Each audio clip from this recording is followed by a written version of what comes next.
Now, the new head of the UN's Educational, Scientific and Cultural Organization is here in Doha to address the first World Innovation Summit for Education.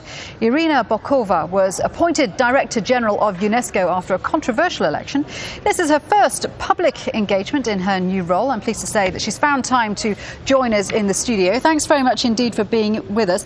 Let me just ask briefly about that controversy surrounding your election, the heated debate over the Egyptian candidate, of course. Has that impacted on the first few days of your new role? Well, elections are over. The page is turned, everything is behind us. What is most important for me is that I have enormous support from practically all delegations. I received during the vote 166 votes in favor. And now I feel there is an overall feeling of let's move on, let's move together, because there are important challenges ahead of us. UNESCO is the organization dealing with the, as I say, responses to the globalization, to the current day crisis, like education, science, culture. And I'm very happy to be here in Doha. Actually, this was my first working day. I took over office on Sunday. On Monday already I was here, and I could address the conference, the World Summit on Innovation Education. You've laid out the kind of things that you want to tackle. You've said that education is the priority of priorities. What do you want to achieve? In education, UNESCO is the leader among the United Nations agencies as far as the Millennium Development Goals are concerned. UNESCO is a leader in the primary education, education for all. UNESCO is a leader in education for sustainable development, the decade of United Nations decade for that matter. UNESCO is also very much involved in adult education. We have still to remember that in the world there are about 800 million illiterate people all over the world in different continents. Most of them are in Africa, in sub-Saharan Africa.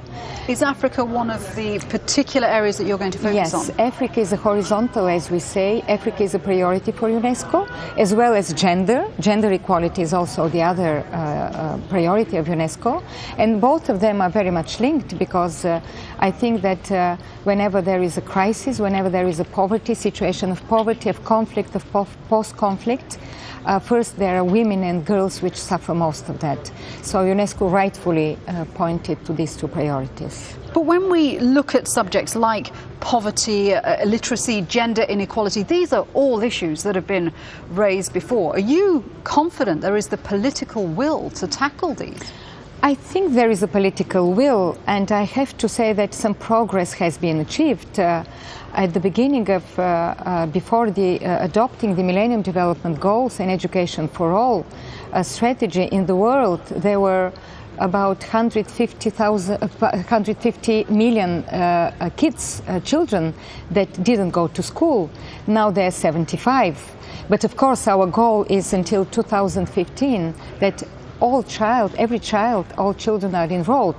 I'm afraid we will not attain this goal, but we have to focus, especially now in times of crisis, for the most vulnerable, and then of course to pass the message that investing in education is not money spent, it's not money lost, it's investing in the future. The problem for you is that world governments seem very reluctant to actually set proper goals. And we've seen in Rome with the Food Summit where there are no specific financial targets have been set. Copenhagen, everyone says it's highly unlikely that an actual agreement will be laid out. How do you get firm targets, firm commitments out of governments?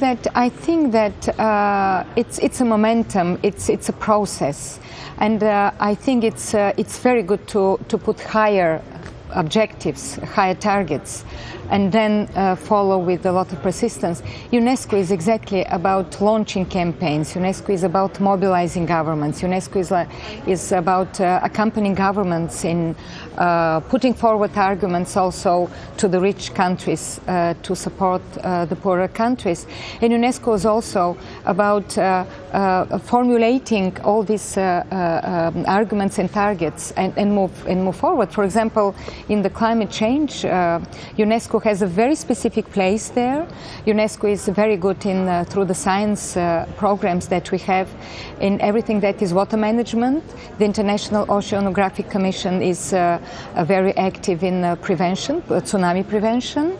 For example, just to give one example, we have an international hydrologic program also within UNESCO through the science sector.